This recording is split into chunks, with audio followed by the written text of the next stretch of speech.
So we dealt with the larger circle again, the spiritual, the relationship between the spiritual or religious realm and the scientific realm. Let's keep that in mind. And now, in the interest of peace, let's get the East and the West on the same page. In ancient Hinduism, which filters through most of Eastern religions today, a central image is that of the wheel. And the idea is if you have a wheel with a perfectly centered hub, which I'll represent here, and this is supposed to be dead center, it's close. If you are the least bit off center, it's going to be a rough ride. It's going to be a jerky ride. But if it's true, it's a nice, smooth ride. You want to be at true center in life, in your consciousness. Now let's get to the West, a little more violent in the time. And these can be spokes, but they can also delineate a target. So in the Western tradition, Judeo-Christian, there's the concept of sin. And if you go back to the root meaning, it means missing the mark. So we've just made the wheel into a target. If you're trying to hit the mark, the ideal, once again, dead center. True center, that's hitting the mark. So anywhere other than true center, you've got a problem. Okay, so we've got East and West on the same page here as far as the center we're looking for. And in a metaphorical sense, what's wrong?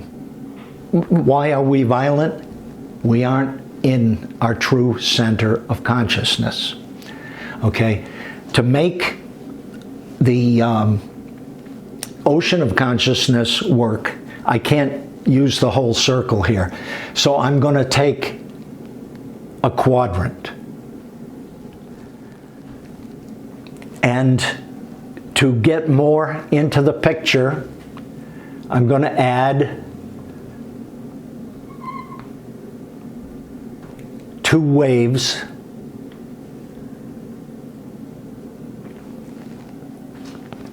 And this is our ocean of consciousness metaphor. This is dead center, or true center, I should say. As I put up the working version of the ocean of consciousness metaphor, I'll just begin with a poem by the Islamic poet and scholar Rumi, titled Cup and Ocean. These forms we seem to be are cups floating in an ocean of living consciousness. They fill and sink without leaving an arc of bubbles or any goodbye spray. What we are is that ocean. Too near to see, though we swim in it and drink it in. Don't be a cup with a dry rim, or someone who rides all night and never knows the horse beneath his thighs, the surging that carries him along. To make it a modern metaphor, using the principle of inverse metaphor, instead of heaven and all things good being up, we're going to flip that and make it a depth metaphor. So think of instead of heaven being in the sky, it's a heavenly state deep within.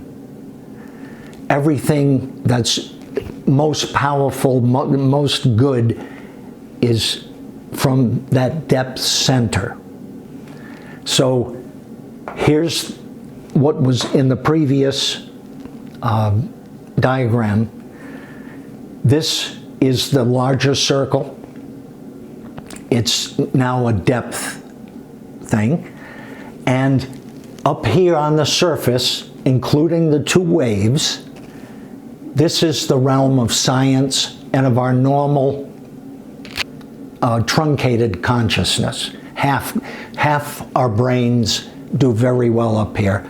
We need the other half of our brain to find this center. We need both working together in harmony to get here. Now, making those two waves gets us to the problem. How do we get so far off center? And it starts at a very early age with the perception, and it turns out to be in many ways a misperception, but it's very powerful, of being separate, being a separate entity. We all start out female. We all start out in bliss, and then somewhere along the line we have this feeling, and it can be very anxiety producing. Many of us remember the day it happened. Others don't. They're less cognizant of it. But at some point, I think in my own case, it was 3 or 4 years old, I realized I was separate. And it was an astounding revelation. I never felt separate before that point. Once you feel separate, you've been kicked out of the garden. You've just lost paradise. Now, there's a process of determining who I am separate from everyone and everything else. So how do we come to see ourselves?